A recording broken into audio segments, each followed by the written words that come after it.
দর্শক শুভেচ্ছা জানবেন। ইনফো এক্সপ্রেস বিডিতে স্বাগত জানাই আমি মাসুদুল হাসান রনি। আগামী জাতীয় সংসদ নির্বাচনের দিন তারিখ নিয়ে সরকার ও রাজনৈতিক দলগুলোর মধ্যে চলছে দড়ি টানাটানি। ঠিক এইরকম সময়ে অন্তর্বর্তী সরকারের প্রধান উপদেষ্টা ডক্টর মোহাম্মদ ইউনূস ও বিএনপির ভারপ্রাপ্ত চেয়ারম্যান জনাব তারেক রহমানের সাথে লন্ডনে আর কয়েক মাত্র ঘন্টা পর অনুষ্ঠিত হতে যাচ্ছে বহুল আলোচিত বৈঠক। সারা দেশবাসী তাকিয়ে আছে এই বৈঠকের দিকে। বৈঠকের সফলতাই পাল্টে দিতে পারে আগামী রাজনীতির সকল হিসেব নিকেশ। অন্যদিকে এপ্রিলে নয়, ডিসেম্বরে নির্বাচন চেয়ে অনড় অবস্থানে বিএনপি। কেন ডিসেম্বরে নির্বাচন, কেন এপ্রিলে নির্বাচন নয়, এসব বিষয় নিয়ে আজ কথা বলবো। আমার সাথে আছেন বিএনপির সাবেক জাতীয় সংসদ সদস্য, বীর মুক্তিযোদ্ধা সর্দার সাখাওয়াত হোসেন বকুল, এবং আছেন আমার সাথে সিনিয়র সাংবাদিক হাসনাইন খুরশিদ।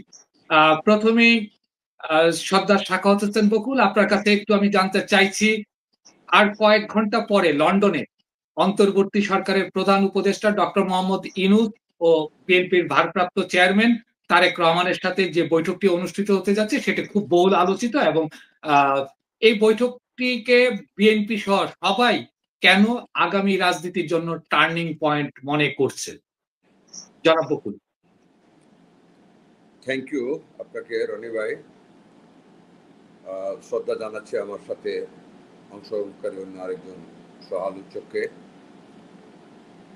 আসলে যে মুহূর্তে বা গণপ্রজাতন্ত্রী বাংলাদেশ সরকারের প্রধান উপদেষ্টা নোবেল বিজয়ী ডক্টর মোহাম্মদ ইউনূস এবং বাংলাদেশের সর্ববৃহৎ রাজনৈতিক দলের ভারপ্রাপ্ত চেয়ারম্যান আমাদের অত্যন্ত প্রিয় নেতা জনাব তারেক রহমানের বৈঠক বসবে আর কিছুক্ষণের মধ্যে। আলোচনার ইস্যু থেকে এবং সময়ের বিবেচনায় এই বৈঠক হবে অত্যন্ত গুরুত্বপূর্ণ। এমন একটি সময় বৈঠকটা হতে যাচ্ছে যখন বাংলাদেশের সর্ববৃহৎ রাজনৈতিক দল সহ সমমনা সর্বাধিক রাজনৈতিক দল আগামী ডিসেম্বরের মধ্যে নির্বাচনের দাবি করে আসছে। ঠিক এই মুহূর্তে প্রধান উপদেষ্টা ঈদুল আজহার আগের রাতে একটা বক্তব্য দিয়েছেন।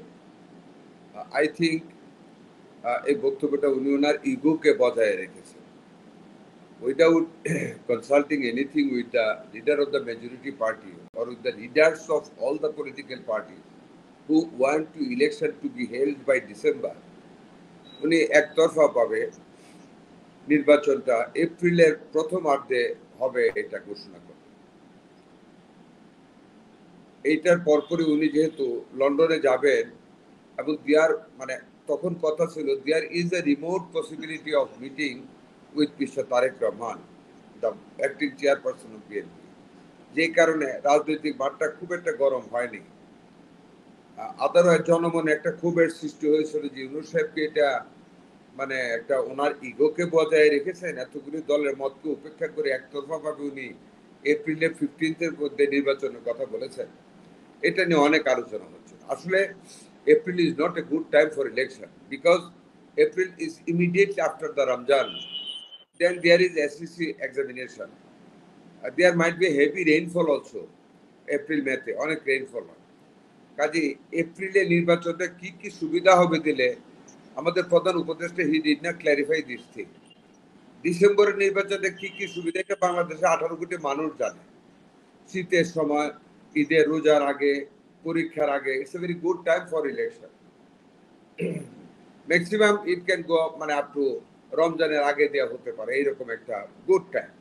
But why it is April এটা উনি এক্সপ্লেন করে না। যাই হোক, April will not be accepted by the political parties of Bangladesh because that is not a good time for election.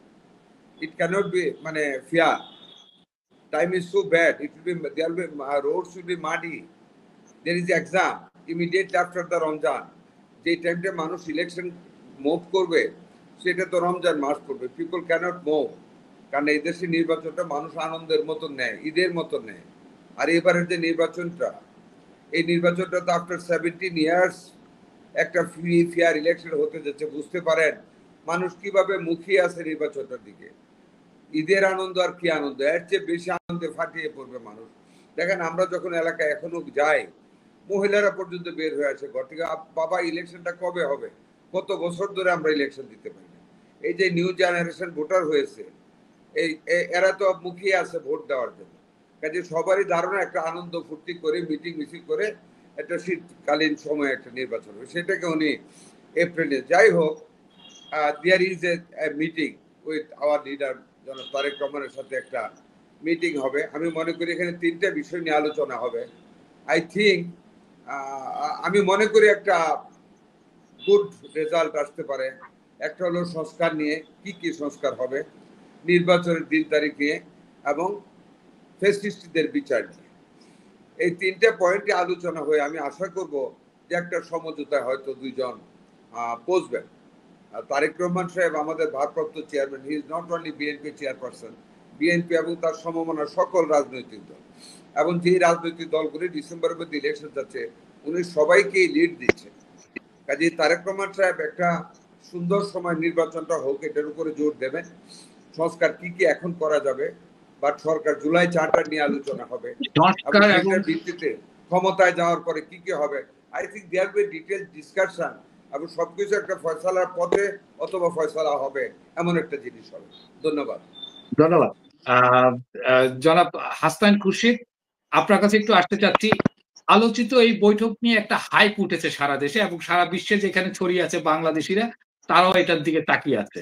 হ্যাঁ, আমার প্রশ্ন হচ্ছে, আপনি কি মনে করেন এই বৈঠক হতে আগামী রাজনীতিতে নতুন কোন ডাইমেনশন আসতে পারে? নিঃসন্দেহে এই বৈঠকের দিকে সবাই তাকিয়ে আছে, শুধু রাজনৈতিক দলগুলো না, সারা বাংলাদেশের মানুষ তাকিয়ে আছে। বাংলাদেশকে যারা ফলো করেন তারা সবাই তাকিয়ে আছে যে বাংলাদেশে আসলে কি ঘটবে সামনের দিনগুলোতে। আমি মনে করি যে এই বৈঠকের প্রথম বিষয় হওয়া উচিত যে নির্বাচনের দিনক্ষণ। আমরা সবাই বারবার একটা কথা বলেছি যে ডিসেম্বর না, শুধু মানে চলতি বছরের মধ্যে নির্বাচন হতে হবে, এটা আমরা বারবারই বলছি। কারণ নির্বাচনের সাথে সম্পৃক্ত হচ্ছে বিচার, গণহত্যার বিচার এবং সংস্কারের প্রসঙ্গ। গণহত্যার বিচার একটা অলরেডি বিচারের প্রক্রিয়া শুরু হয়েছে, অন্তত একটি মামলায় বিচার প্রক্রিয়া শুরু হয়েছে, অন্যান্য মামলাগুলো সেই প্রক্রিয়ায় আছে। তো খুব দ্রুত আমরা আশা করছি যে অক্টোবর নভেম্বরের মধ্যে, যেটা অলরেডি আইন উপদেষ্টা একাধিকবার বলেছেন, চিফ প্রসিকিউটর বলেছেন যে অক্টোবর নভেম্বরের মধ্যেই অন্তত একটি মামলার বিচার রায় হয়ে যাবে। তো বিচার যেহেতু একটা দীর্ঘায়িত প্রক্রিয়া, হুট করে বিচার তার ওভারনাইট শেষ হবে না, কিন্তু বিচারের প্রক্রিয়াটা যে হয়ে উঠছে, রাজনৈতিক দলগুলোর কাছ থেকে অন্তর্বর্তী সরকার এবং মানুষ একটা কমিটমেন্ট চায় যে বিচারের প্রক্রিয়া কোথাও নির্বাচনের পর কখনোই বাধাগ্রস্ত হবে না, বিচার আইনের স্বাভাবিক প্রক্রিয়া বিচার এগিয়ে যাবে। তো বিচারের জন্য নির্বাচন বিলম্বিত করার কোনো সুযোগ নেই।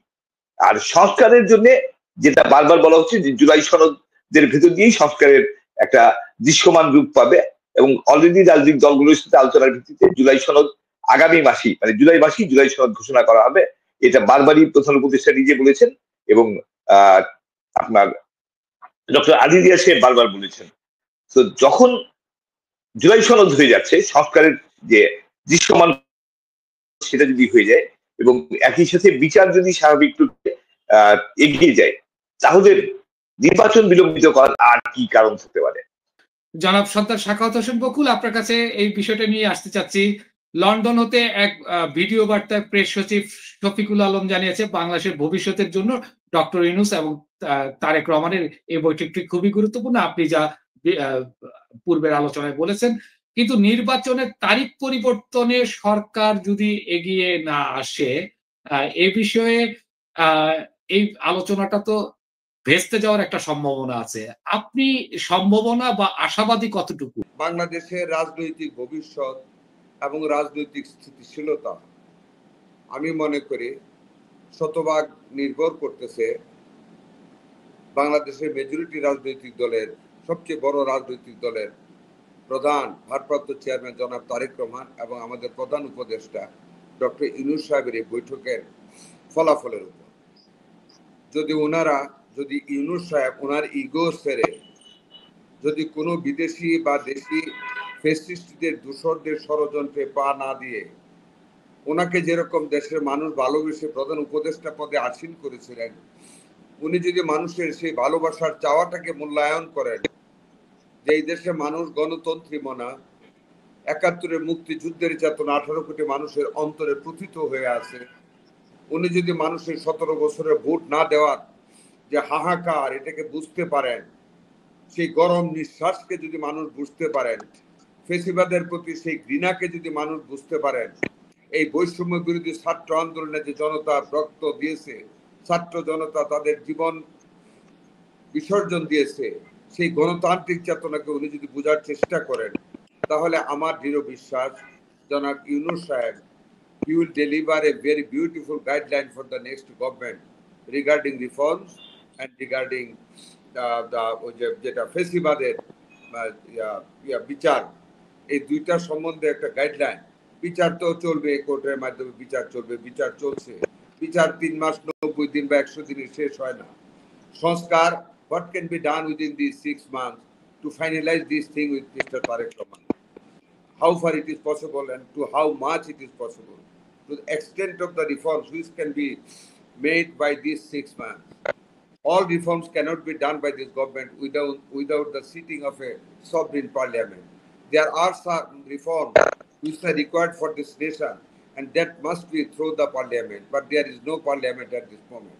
But in any case, we need a parliament to do all the reforms.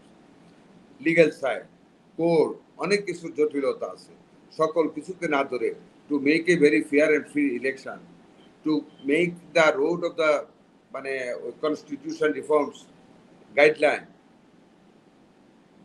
to draft a reforms chart to be done by the next parliament. যেমন 90 সনে 3 জোটে একটা রূপরেখা দিয়ে গিয়েছিল পার্লামেন্টে ডেমোক্রেসির জন্য। I was the member, I feel proud that I was the member of that parliament 1991. আমরা 3 জোটের রূপরেখা অনুযায়ী পার্লামেন্টে ডেমোক্রেসি স্টার্ট করি from presidential form of government. এইরকম ইউনূস সাহেব সকল দলের সাথে আলাপ করে একটা charter of demand for reforms একটা রেখে যাবেন, to be done by the next government. হ্যাঁ, সব কিছু রেখে যান, বিচার চলবে। আমার বিশ্বাস যে একটা রিফর্মসের চার্টার রেখে গেলে সকল দলের সাথে আলাপ করে কোনো রাজনৈতিক দল যারাই ক্ষমতায় যাবে ওই রিফর্মস না করে একসাথে ক্ষমতায় টিকতে পারবে না, কারণ জাতি আর এখন ব্যাকডেটেড নাই। আবার ছাত্ররা নামবে, আমরা নামবো, যাতে করে বিট্রে না করতে পারে জাতির সাথে। রিফর্মস বিএনপির একটি দ্বারা যেটা দফা দিয়েছেন আমাদের তারেক রহমান, আপনি যদি পড়ে থাকেন যে রিফর্মসগুলি এখন সকল রাজনৈতিক দল বলতেছে, all the reforms are included in our 31 দফা, যেটা তারেক রহমান সাহেব এখন দিয়েছেন, আমাদের নেত্রী 2017 সনে দিয়েছিলেন Begum Khaleda Zia. We want to do that. যেমন এর মধ্যে গুরুত্বপূর্ণ দ্বিকক্ষ বিশিষ্ট পার্লামেন্ট করা, 2 বারের বেশি একাধারে প্রধানমন্ত্রী না থাকা, প্রেসিডেন্ট আর প্রাইম মিনিস্টারের ক্ষমতা ব্যালেন্স করা, সংসদের 72 আর্টিকেলকে অ্যামেন্ড করা, এগুলি this are the very important thing. আরো যেগুলি ইম্পর্টেন্ট আছে, everything shall be done by the next government. ওই ডিমান্ডটায় সকল রাজনৈতিক দল সাইন করতে হবে। এইটা করে যদি ইউনূস সাহেব যদি ভালো চান, উনি ওনার সসম্মানে যদি উনি ফিরে যেতে চান, ওনাকে আমরা যে ভালোবাসার যে আদর নিয়ে আমরা ওনাকে বসিয়েছিলাম, ওইটা নিয়ে যদি if he wants to go with roses and roses, to be thrown to him, not just like the poems of poem patriot Robert Browning, thus I entered and thus I go, ফুল নিয়ে আসলাম, কঙ্কর নিয়ে গেলাম। ওইটা আমরা ইউনূসের ব্যাপারে চাই না। We respect হিম। আমি চাই উনি ফুলের শুভেচ্ছা নিয়ে বিদায় হোক, উনি তারেক রহমান সাহেবের সাথে বসে নির্বাচনটা ডিসেম্বরে নিয়ে আসুক, সংস্কার ফাইনাল করুক, এটা আমি চাই। এবং আমি আশাবাদী কেন জানি যে হয়তোবা এই মিটিং এ there will be very good compromise. কিছু ছাত্র এদিক সেদিক হতে পারে, আমরাও আশাবাদী হতে চাই আপনার মতো, আর কয়েক ঘন্টা পর সেই আশার আলো আমরা দেখতে পাবো। জনাব হাসান খুরশিদ, একটু আপনার কাছে আসতে চাচ্ছি। ডক্টর ইউনূসের সঙ্গে তারেক রহমানের এই বৈঠকটি গুজববাজ প্রোপাগান্ডাবাজদের মাথায় খারাপ করে দিয়েছে। অনেকে বলছেন এর ফলে আগামীতে আওয়ামী লীগের রাজনীতি আরো বেশি অপ্রাসঙ্গিক হয়ে পড়বে। অনেকেই আবার সোশ্যাল মিডিয়ায় বলছেন ডক্টর ইউনূস তারেক জিয়া জিন্দাবাদ। আপনি বিষয়টা কিভাবে, একজন সাংবাদিক হিসেবে আপনি এই বিষয়টা কিভাবে মূল্যায়ন করবেন? না, আমি মনে করি যে এই বৈঠকটা অসম্ভব গুরুত্বপূর্ণ, কারণ বাংলাদেশ এমন একটা ক্রান্তিকালে, একটা ক্রান্তি লগ্নে দাঁড়িয়ে আছে যে এই বৈঠকে যে সিদ্ধান্ত হবে দিনক্ষণ এগিয়ে আসবে। যে তারিখ এপ্রিলের প্রথমার্ধ বলে যে তারিখ ঘোষণা করেছেন ডক্টর ইউনূস, সেটা যেহেতু দেশের কোনো রাজনৈতিক দল কিংবা সাধারণ মানুষ কেউ গ্রহণ করছে না এবং এর কোনো যৌক্তিক কারণও নেই, তাই তিনি তাকে বোঝানোর ক্ষেত্রে যুক্তির সাথে সমঝোতা করে নির্বাচনের তারিখে গিয়ে আনতে রাজি হবেন, এটা আমরা আশা করি। পরবর্তী সংসদে সেই জুলাই সনদের আইনগত মানে সাংবিধানিক অনুমোদন দেখবো আমরা, এটা আমরা আশা করি। কারণ এছাড়া আরেকটা বিষয় হচ্ছে যে বর্তমান সরকারের সাংবিধানিক বৈধতা, সেই সাংবিধানিক বৈধতাও কিন্তু ডক্টর ইউনূস এক ধরনের নিশ্চয়তা খুঁজছেন যে এই সরকার যেহেতু সাংবিধানিক ভাবে গঠিত না, সুপ্রিম কোর্টের রেফারেন্সের প্রেক্ষিতে কিন্তু এই সরকারের এখতিয়ার মেয়াদ সবকিছু, এই সরকারের কার্যক্রম সবকিছুকেই পরবর্তী সংসদে বৈধতা দিতে হবে। সেই জায়গায় এক ধরনের বৈধতার নিশ্চয়তা খুঁজবেন হয়তো। সেই সব প্রশ্নে আমরা আশা করি যে সমঝোতা হবে এবং সমঝোতার একটা সুন্দর আলোচনার ভিতর দিয়ে আমরা সামনে একটি সুন্দর দিন পাবো, সেটা আমরা আশা করি। আর আওয়ামী লীগের বিষয়ে যেটা হচ্ছে যে আওয়ামী লীগের রাজনৈতিক প্রাসঙ্গিকতা তো আসলে জুলাই আগস্টের ভিতর দিয়ে চূড়ান্তভাবে অপ্রাসঙ্গিক হয়ে পড়েছে আওয়ামী লীগ। এখন আওয়ামী লীগ সেখান থেকে আওয়ামী লীগের যে অন্যায় অপকর্ম, হত্যা, গুম, খুন সবকিছুর জন্য আওয়ামী লীগকে তার দায় নিতে হবে এবং সেটা যদি বিচারের প্রক্রিয়া অবিলম্বে শুরু করা উচিত। আমরা দেখছি যে ব্যক্তির বিচার হচ্ছে, মানে শেখ হাসিনা এবং তার সাথে যে সহযোগীরা ছিলেন তাদের বিরুদ্ধে মামলা হচ্ছে, কিন্তু দলগতভাবে আওয়ামী লীগকে দলগত দল হিসেবে বা সত্তা হিসেবে আওয়ামী লীগের কার্যক্রম ততদিন পর্যন্ত নিষিদ্ধ করা হয়েছে যতদিন পর্যন্ত আদালতে ট্রাইব্যুনালে মামলা রায় না হবে, কিন্তু ট্রাইব্যুনালে তো মামলাই এখন আমরা দেখছি না। তো বিষয়টা আসলে নিঃসন্দেহে আওয়ামী লীগের ফিরে আসার কোন সুযোগ আমি দেখছি না এর মধ্যে দিয়ে, বা আওয়ামী লীগ কোন রকম প্রস্তুতি পাবে সেরকম। ধন্যবাদ। সর্দার সাকাত হোসেন বকুল, আপনার কাছে একটু আসতে চাচ্ছি। একটা প্রোপাগান্ডা ছিল ডক্টর ইউনূস নির্বাচন দেবে না, এমন প্রোপাগান্ডা ছড়ানো হয়েছিল যার কোনো আসলে কোনো ভিত্তি ছিল না। ইউনূস ঠিকই নির্বাচনের ঘোষণা দিয়েছেন এপ্রিলে, এটাও সত্য। শেষ পর্যন্ত সরকার যদি আপনাদের দাবি না মেনে ফেব্রুয়ারিতে নির্বাচন করতে চায়, আপনারা কি আপনাদের অবস্থানে অনড় থাকবেন ডিসেম্বর, নাকি আপনারা একটু ছাড় দিয়ে ফেব্রুয়ারিতে নির্বাচনে যেতে চাইবেন? ধন্যবাদ আপনাকে। একটা কথা প্রথমে বলেছেন যে একটা প্রপাগান্ডা ছিল যে ইউনূস সাহেব নির্বাচন দিবে না। প্রপাগান্ডা রাজনীতি অনেক কিছু হয় না। সাবেক প্রধানমন্ত্রী শেখ হাসিনা বলেছিল মানে 41 সন পর্যন্ত নির্বাচনে থাকবে, ক্ষমতা ছাড়বে না, but she had to leave, যেতে হয়েছে। মানুষের গণতান্ত্রিক মানসিকতার বিরুদ্ধে পৃথিবীতে কোনো রাজনৈতিক নেতা কোনো কঠোরতা অবলম্বন করে টিকে থাকতে পারেনি, তার ইতিহাস অজস্র আছে। কাজে ওই প্রপাগান্ডার আমি খুব একটা মূল্যায়ন করি না। ইউনূস সাহেব, আমি আগে একটা কথা বলছি, if you wants a very beautiful and মানে ফুল অফ রোজেস ফেয়ারওয়েল, ওনাকে নির্বাচন দিতে হবে। বাংলাদেশে 18 কোটি মানুষ নির্বাচনের জন্য মুখ তাকিয়ে আছে, মানুষ ভোট দেওয়ার জন্য। ওই ঈদের জামাতে গিয়ে কিছু পেড এজেন্ট বাইরে রেখে বলা, 5 আঙ্গুল দেখানো, হাইলি আনকাউন্টেবল। এগুলি আমি হাস্যকর ব্যাপার আমি মনে করি। এগুলি রাজনৈতিক নেতৃত্বের পরিচয় না। আমি জানি না ইউনূস সাহেব এরকম কাজ করতে পারবেন। এখন I have not lost my respect from him. হয়তোবা কোনো অতি উৎসাহীরা এগুলি করাতে পারে। He is to give the election because মানুষ নির্বাচন চাচ্ছে। That is the democratic demand of the people. আমি একজন freedom fighter, I cannot forget that time. আমি তো যুদ্ধ করেছিলাম গণতন্ত্রের জন্য। আমি যখন করলাম যুদ্ধ, যখন শেখ মুজিবকে ক্ষমতা দিল না, মেজরিটি সিট পাওয়ার পরেও 1970 নির্বাচনের পরে যখন পার্লামেন্টকে ডিজলভ করে দেওয়া হলো, then we started the Mohsin hall থেকে বের হয়ে আমরা মিছিল বের করলাম। ফার্স্ট স্লোগান ছিল বাংলার পুলিশ অস্ত্র ধরো, বাংলাদেশ স্বাধীন করো। আমরা সেই গণতন্ত্রের জন্য, আমরা যখন গণতন্ত্রকে ব্যাহত করলো, then we started the struggle for মানে লিবারেশন, ইন্ডিপেন্ডেন্স। কাজে আমাদের যে গণতন্ত্রের জন্য 30 লক্ষ লোক শহীদ হলো, আমার 2 লক্ষ মামুনের সম্ভ্রম হানি হলো, সেই গণতন্ত্রকে নিয়ে সিনি মিনি খেলা কারো পক্ষে সম্ভব না। ইউনূস সাহেবকে শিক্ষা নিবেন না, শেখ হাসিনা কেন ফেরত হলো? শেখ হাসিনার দলটা কি ছোট? অনেক বড়।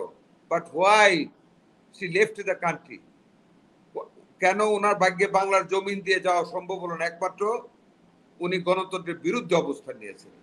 তিনি দিনের ভোট রাতে নিয়েছিলেন, তিনি খুন করেছেন, গুম করেছেন, আয়নাঘর বানিয়েছেন, দল দেখে চাকরি দিয়েছেন, দল দেখে ভালো স্কুলগুলিতে ভর্তি করেছে। অল ডিক্টেটোরিয়াল সিদ্ধান্ত, অমানবিক, undemocratic steps she took in every spheres of her activity, and that's why তাকে বিদায় নিতে হয়েছে। এখান থেকে কি ইউনূস সাহেবের শিক্ষা নেবেন না? আমি এত শিক্ষাতে ইউনূস সাহেবকে নিতে চাইও না, sorry, I have a respect for him.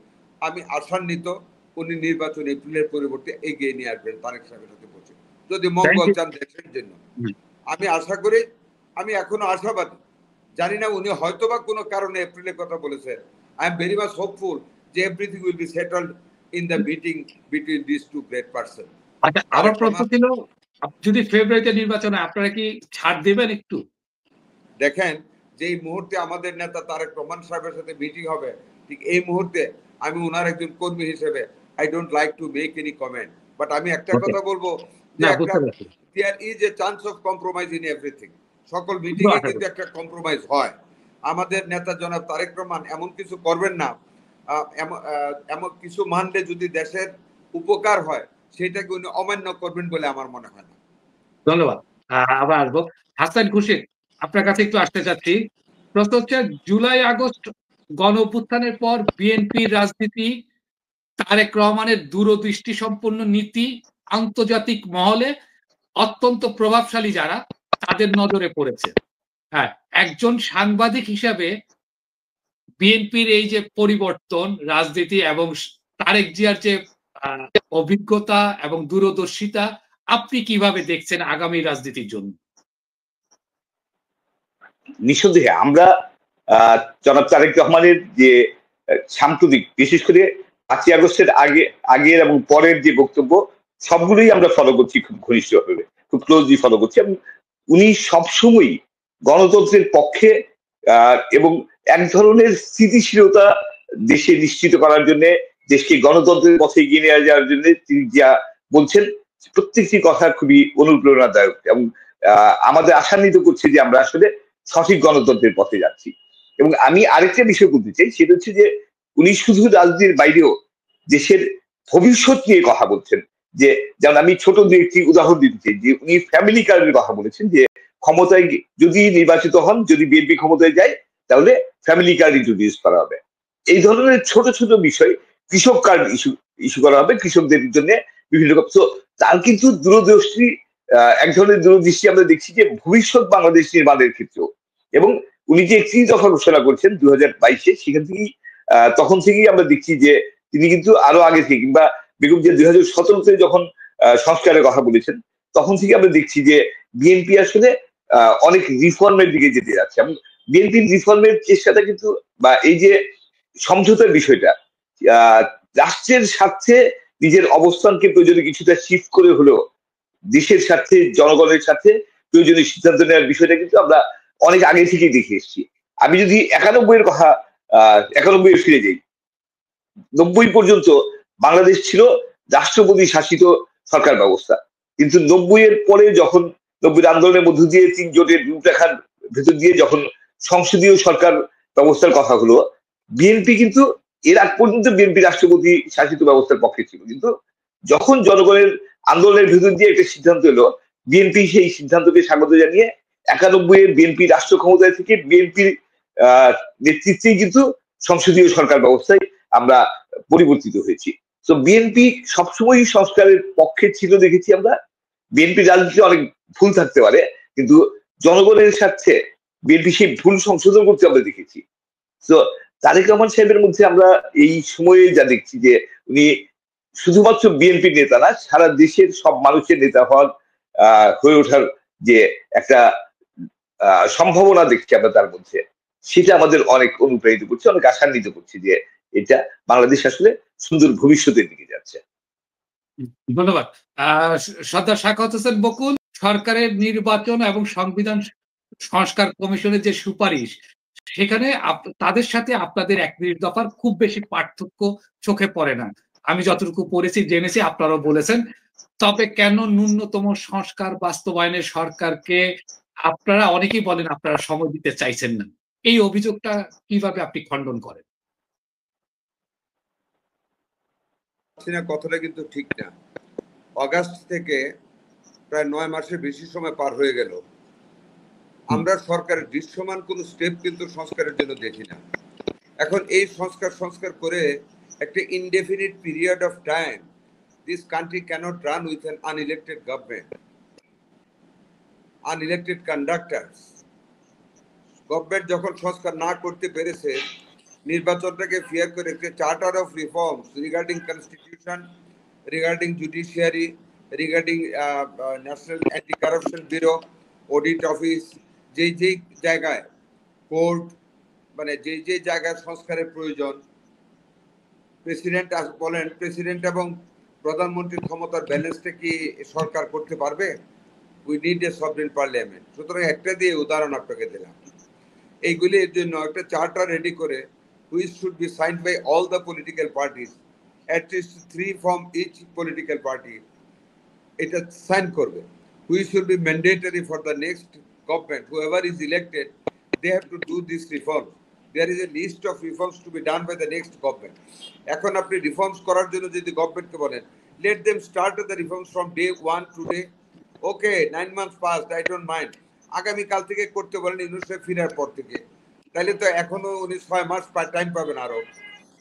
But why he is not starting to reform? There is a, আমি ব্যাড ল্যাঙ্গুয়েজ বলবো না, দেয়ার ইজ এ কনস্পিরেসি কথাটা আমি বলবো না, দেয়ার ইজ এ, মানে কি বলবো এটাকে, আমি কোন ভাষায় বলবো, there is a lapses of doing this thing, or there are some ill motives behind it, to make it delayed and to make the election delayed on this ground of reform. কাজে এটা আমরা আর চাই না।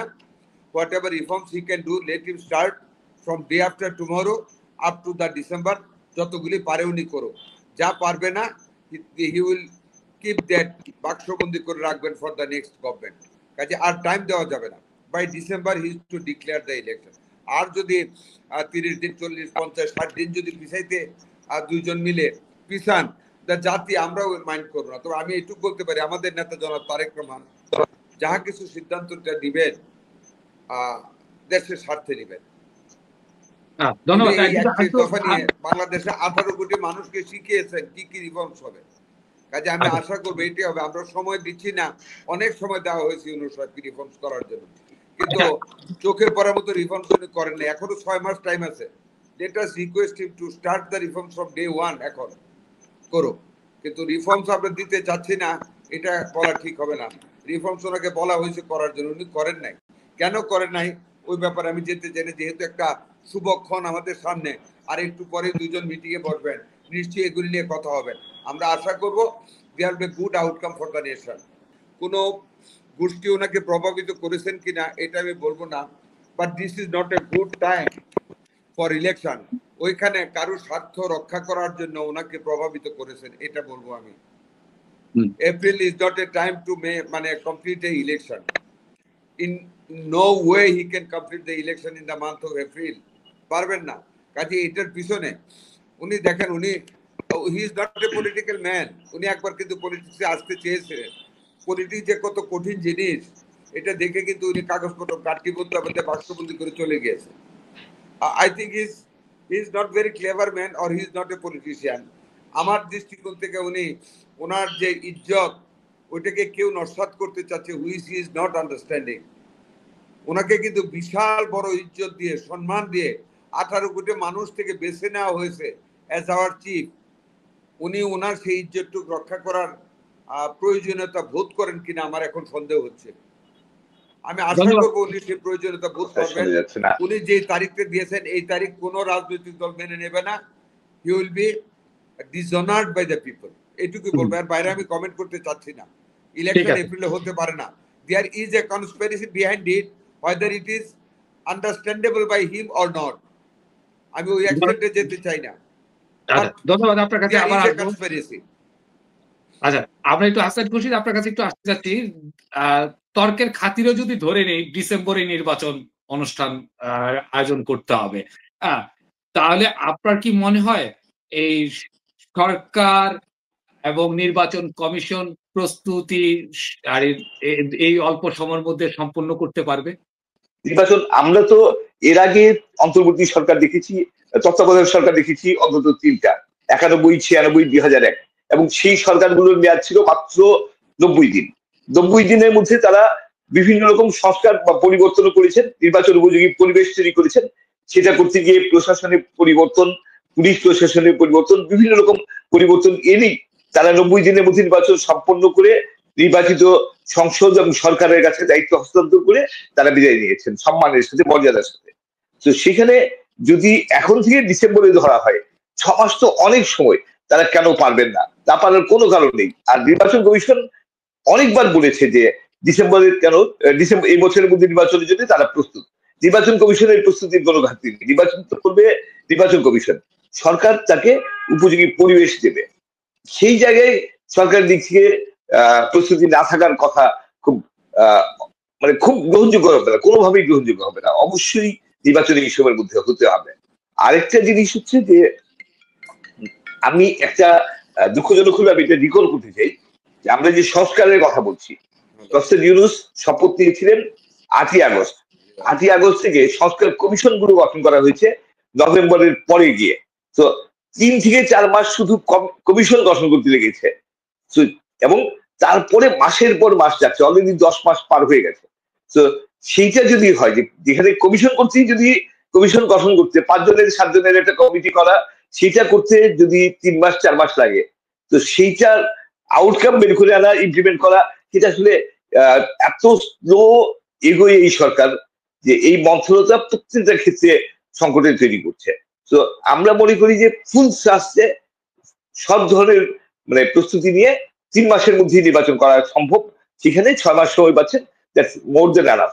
এর চেয়ে বেশি তাতে কোনো ধরনের প্রস্তুতির ঘাটতি হওয়া উচিত না। যদি ঘাটতি হয় সেটা আসলে আন্তরিকতার ঘাটতি থাকলে ঘটবে, এছাড়া অন্য কোনো কারণ নেই। আমরা আশা করি না যে ডক্টর ইউনূসের সরকারের কোনো আন্তরিকতার ঘাটতি থাকবে। ধন্যবাদ। আজকে আপনার সময় সংক্ষেপের কারণে আলোচনাটা এখানে শেষ করতে হচ্ছে। অনেক প্রশ্ন ছিল আপনাদের দুজনের কাছেই, নিশ্চয়ই অন্যদিন আমরা আলাপ করতে পারবো। আপনাদের দুজনকে আজকে আলোচনায় যুক্ত হওয়ার জন্য অসংখ্য ধন্যবাদ এবং কৃতজ্ঞতা জানাই। আবার দেখা হবে আপনাদের সাথে।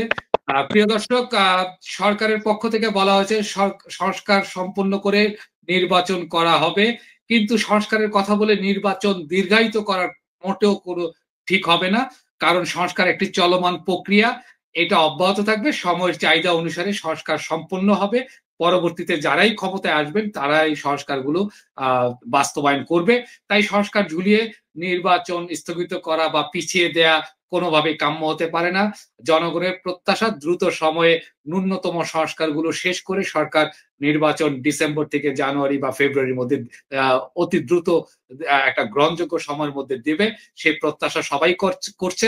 আর বিশেষত আজকের এই লন্ডনে যে বৈঠকটি অনুষ্ঠিত হতে যাচ্ছে, সেই বৈঠকের দিকে সারা দেশবাসী, বিশ্বে বিভিন্ন স্থানে ছড়িয়ে থাকা বাঙালিরা গভীর আগ্রহ তাকিয়ে আছে। আমরা আশা করব এই আলোচনা থেকে, এই বৈঠক থেকে একটি ফ্রুটফুল সিদ্ধান্ত বেরিয়ে আসবে এবং যেটা আমাদের আগামী রাজনীতির জন্য, গণতন্ত্রের উত্তরণের জন্য সহায়ক ভূমিকা রাখবে। সেই প্রত্যাশা ব্যক্ত করে আজ এখানে শেষ করছি। দেখা হবে আগামী পর্বে। সেই পর্যন্ত সবাই ভালো থাকুন।